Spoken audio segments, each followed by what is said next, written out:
Big boss live update. അങ്ങനെ നമ്മുടെ girls 2 ആയിട്ട് പിരിഞ്ഞിട്ടുണ്ട്. ഭയങ്കര ഐഡിയാണ് 2, 3 കൂടെ അവിടെ നടത്തിക്കൊണ്ടിരിക്കുന്നത്.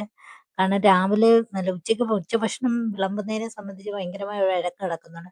അതിനോടനുബന്ധിച്ച് അനുമോളെ കിച്ചൺ ടീമിന്ന് എടുത്ത് മാറ്റുന്നു. അതിനുശേഷം നമ്മുടെ ടാസ്കുകളെല്ലാം കഴിഞ്ഞിട്ട് രാത്രിയില് ബെസലിൽ കഴുകാൻ വിളിക്കുമ്പോൾ അനുമോള് പോകത്തില്ല.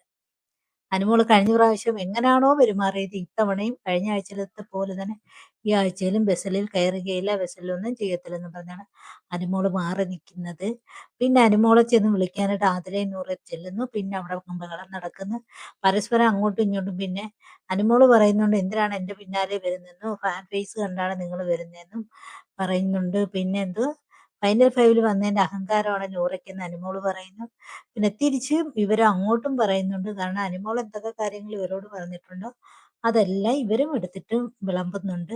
15 ലക്ഷത്തിന് PR-ലാണ് വന്നതെന്നും നിന്റെ ഫാൻ ബേസ് കണ്ടാണോ ഞങ്ങൾ വന്നതെന്നും നിന്റെ 16 ലക്ഷത്തിന് കാറ് കണ്ടിട്ടാണോ ഞങ്ങൾ വന്നതെന്നും ഒക്കെ ഇങ്ങനെ അങ്ങോട്ടും ഇങ്ങോട്ടും ഒക്കെ തെറിയല്ല, അങ്ങോട്ടും ഇങ്ങോട്ടും ഇങ്ങനെ ആരോപണങ്ങൾ ഉന്നയിച്ചുകൊണ്ടിരിക്കുകയാണ്.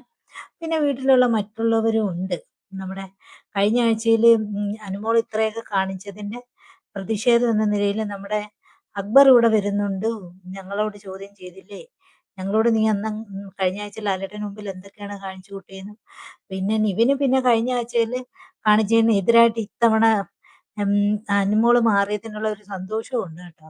കാരണം ഇവര് തമ്മിലൊന്ന് പിരിഞ്ഞതിനും അടികിട്ട് പിരിഞ്ഞതിന്റെ ഒരു സന്തോഷം അക്ബറിന്റെയും നിവിന്റെയും മേലുണ്ട്. കാരണം അതേ കണക്കായിരുന്നല്ലോ കഴിഞ്ഞ ആഴ്ച ഇവർക്കെതിരെ അനുമോളും സെറ്റും കൂടെ നടത്തി കൂട്ടിയിരുന്നത്. അപ്പൊ അത് തിരിച്ചടിച്ചതിന്റെ സന്തോഷം ഉള്ളിലുണ്ട് നിവിന്. ഇപ്പൊ നിവിനാണ് പുതിയ കിച്ചണിലെ ക്യാപ്റ്റനായിട്ട് മാറിയത്. കിച്ചൺ ക്യാപ്റ്റനല്ല, ഫുഡ് തയ്യാറാക്കുന്ന പുതിയ ആളായിട്ട് മാറിയിരിക്കുന്നത്.